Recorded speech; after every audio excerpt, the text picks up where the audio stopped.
کچھ تکلیفیں ایسی ہوتی ہیں جس پر معاف تو کیا جا سکتا ہے، لیکن تعلق نہیں رکھا جا سکتا۔ یہ زمانہ سیرت کا نہیں صورت کا ہے۔ یہاں خوبصورت ہاتھ جلد پیلے ہو جاتے ہیں اور پاکیزہ آنکھیں پردوں کے پیچھے روتی ہیں۔ دوسروں کو خوشی دے کر خود دکھ رکھ لو، کیونکہ خوشی میں تم رب کو بھول جاتے ہو، اور غم اور درد میں تم ہمیشہ رب کو یاد رکھو گے اور رب کو ہمیشہ پاس پاؤ گے۔ میں نے کچھ لمحے خاموش رہ کے دیکھا، میرا نام تک بھول گئے میرے ساتھ چلنے والے۔ اگر تمہارے رزق میں سے کسی غیر کی بھی ضروریات پوری ہو رہی ہیں تو تم خوش قسمت ہو کہ تمہارا رب تمہارا رزق پاک کر رہا ہے۔ انسان عمر سے نہیں فکر سے بوڑھا ہوتا ہے۔ شیخ سعدی سے کسی نے پوچھا، کیا حال چال ہیں آپ کے؟ کیا خوب جواب دیا، اللہ تعالیٰ کی نعمتیں کھا کھا کر دانت ٹوٹ گئے ہیں، لیکن زبان ہے کہ پھر بھی اس کی ناشکری سے باز نہیں آتی۔ رشتوں کو کچھ اس طرح بچا لیا کرو، کبھی مان لیا کرو تو کبھی منا لیا کرو۔ دنیا والے زیادتی کریں تو مسکراتے ہوئے معاف کر دیا کرو۔ حضرت یوسف علیہ السلام کو تو بھائیوں نے کنویں میں پھینک دیا تھا، اللہ تعالیٰ نے انہیں بادشاہ بنا دیا۔ بس معاف کرو اور اللہ سے مانگتے رہو۔ اللہ تعالیٰ کو زبان اور دل کا سخت ہونا پسند نہیں، اسی لیے اللہ تعالیٰ نے ان دونوں کو بغیر ہڈی کے بنایا ہے۔ زندگی میں ایسے شخص کا ہونا بہت ضروری ہے جس کو دل کا حال سنانے کے لیے لفظوں کی ضرورت نہ پڑے۔ صاف صاف بولنے والا کڑوا ضرور ہوتا ہے پر دھوکے باز نہیں۔ ایک عقل مند عورت کبھی پیسوں کے پیچھے نہیں بھاگتی، کیونکہ وہ جانتی ہے کہ اس کی محبت انمول ہے۔ کچھ لوگوں کے پاس کچھ بھی نہیں ہوتا مگر وہ پھر بھی مسکرا رہے ہوتے ہیں، جانتے ہو کیوں؟ کیونکہ وہ اللہ تعالیٰ سے اچھے کی امید رکھتے ہیں، اور بے شک وہ سب کچھ عطا کرنے والا ہے۔ پریشانیاں صرف مکافات عمل کے تحت سے نہیں آتی، کچھ آزمائشوں کے طور پر، کچھ سبق دینے، کچھ نیکیاں دینے اور کچھ مستقبل کی تیاری کے لیے بھی آتی ہیں۔ محبتیں پانے والے خوش قسمت نہیں ہوتے، بلکہ انہیں سنبھال کر رکھنے والے زیادہ خوش قسمت ہوتے ہیں۔ ڈگری تو محض تعلیمی اخراجات کی رسید ہوتی ہے، علم تو انسان کی گفتگو اور عمل سے ظاہر ہوتا ہے۔ ایک دوسرے کی رزق پر نظر مت رکھو، کیونکہ اللہ تعالیٰ سے بہتر کوئی تقسیم نہیں کر سکتا۔ گمراہ اور فاسق لوگوں میں بیٹھو گے تو گناہوں پر دلیر ہو جاؤ گے، بچوں میں بیٹھو گے تو غیر سنجیدگی سیکھو گے، بادشاہوں، امراء اور سرداروں میں بیٹھو گے تو تکبر سیکھو گے۔ تم فقراء میں بیٹھا کرو، عاجزی سیکھو گے۔ جب چھوٹے تھے تو باتیں بھول جاتے تھے اور سب کہتے تھے کہ یاد رکھنا سیکھو۔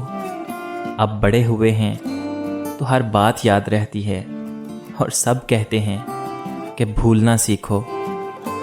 اگر کوئی شخص آپ سے محبت کر ہی بیٹھا ہے تو اس کو رلانے سے گریز کیجیے، کیونکہ اس کی آنکھوں سے آنسو نہیں، قطرہ قطرہ کر کے آپ کی محبت بہہ جائے گی۔ زندگی میں سب سے زیادہ بے بس ہم تب ہوتے ہیں جب ہم چاہ کر بھی اپنے آپ کو ثابت نہیں کر پاتے۔ کبھی ہم کسی کی اور کبھی نہ کبھی کوئی ہماری جگہ لے ہی لیتا ہے۔ یہی زندگی کی اصل حقیقت ہے۔ حضرت علی رضی اللہ تعالی عنہ نے فرمایا، کسی کو چاہنا ہو تو دل سے چاہو، زبان سے نہیں، اور کسی سے غصہ کرو تو صرف زبان سے کرو، دل سے نہیں۔ جب تمہاری دعا قبول نہیں ہوتی تو عرش والا تمہارے لیے بہت بہتر سوچ رہا ہوتا ہے۔ کامیاب لوگ اپنے فیصلوں سے دنیا بدل دیتے ہیں، اور کمزور لوگ دنیا کے ڈر سے اپنے فیصلے بدل دیتے ہیں۔ اڑا دیتی ہیں نیندیں بھی کچھ ذمہ داریاں گھر کی، دیر تک جاگنے والا ہر بندہ عاشق نہیں ہوتا۔ شیخ سعدی فرماتے ہیں کہ تم اپنی 1000 غلطیوں کے باوجود اپنے آپ سے محبت کرتے ہو، لیکن دوسروں کی ایک غلطی کی وجہ سے ان سے نفرت کیوں کرنے لگ جاتے ہو؟ یا تو خود غلطیاں کرنا چھوڑ دو یا دوسروں کو معاف کرنا سیکھ لو۔ وقت گزرنے کے بعد اندازہ ہو ہی جاتا ہے کہ خاموشی اور تنہائی ہی بہترین تھی مطلبی لوگوں سے۔ رشتوں کو ایسی خوبی سے نبھاؤ جیسے شہد کی مکھی پھولوں سے رس بھی لے لیتی ہے اور ان کا نقصان بھی نہیں ہونے دیتی۔ بے شک نماز بہترین ساتھی ہے، دنیا سے قبر تک، قبر سے حشر تک اور حشر سے جنت تک۔ اللہ تعالیٰ کو حرف میم سے کتنی محبت ہے۔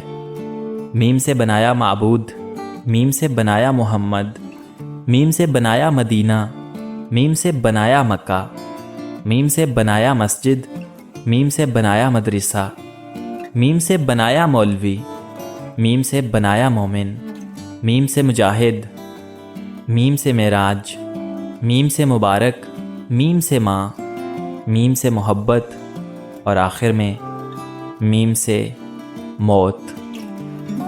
ہم لوگوں سے صرف تب تک لڑتے ہیں جب تک ہمیں ان سے پیار کی امید ہوتی ہے۔ جب وہ امید ختم ہو جاتی ہے تو ہم لڑنا بھی بند کر دیتے ہیں۔ سب کچھ کرو، گالی دے دو، برا بھلا کہہ دو، تھپڑ مار لو، مگر یاد رکھو دوراہے پر لا کر کسی کا ساتھ مت چھوڑنا، بندہ نا بے بس ہو جاتا ہے۔ منافقت منہ کی باس کی طرح ہوتی ہے، اپنی کا پتہ نہیں چلتا اور دوسروں کی بری لگتی ہے۔ محنت درخت ہوتی ہے اور مقدر پرندہ۔ جب تک آپ درخت نہیں اگاتے تب تک آپ کا درخت بڑا اور گھنا نہیں ہوتا۔ مقدر کا پرندہ اس وقت تک آپ کے درخت پر نہیں بیٹھے گا۔ عورت کو عزت رب نے تحفے میں دی ہے، جبکہ مرد کو کمانی پڑتی ہے۔ دنیا میں کبھی بھی کسی اچھے انسان کی تلاش مت کرو، بلکہ خود اچھے بن جاؤ۔ ہو سکتا ہے آپ کے اس کام سے کسی اور کی تلاش ختم ہو جائے۔ جب نکاح ہو جائے تو زندگی سے میں اور تم کا لفظ نکال کر اس کی جگہ ہم استعمال کرنے سے بہت سے مسائل خود ہی حل ہو جاتے ہیں۔ کسی کو نیچا دکھانے یا کمتر سمجھنے سے زندگی کی کشتی ہچکولے کھاتی رہتی ہے۔ جب وقت کروٹ لیتا ہے تو بازیاں نہیں پھر زندگیاں پلٹ دیتا ہے۔ اس سے ضرور معافی مانگو جسے تم چاہتے ہو، اسے مت چھوڑو جو تمہیں چاہتا ہے۔ اس سے کچھ مت چھپاؤ جو تم پر اعتبار کرتا ہے۔ جو لوگ دوسروں کو ناجائز بد دعائیں دیتے ہیں وہ یہ جان لیں کہ جو دعا یا بد دعا ہم کسی اور کو دیتے ہیں وہ پہلے ہمارے حق میں قبول ہوتی ہے، بعد میں دوسرے کے، وہ بھی تب اگر وہ اس کے مستحق ہوں، ورنہ نہیں۔ اچھے ہوتے ہیں ہم جیسے برے لوگ، کم سے کم اچھا ہونے کا دکھاوا تو نہیں کرتے۔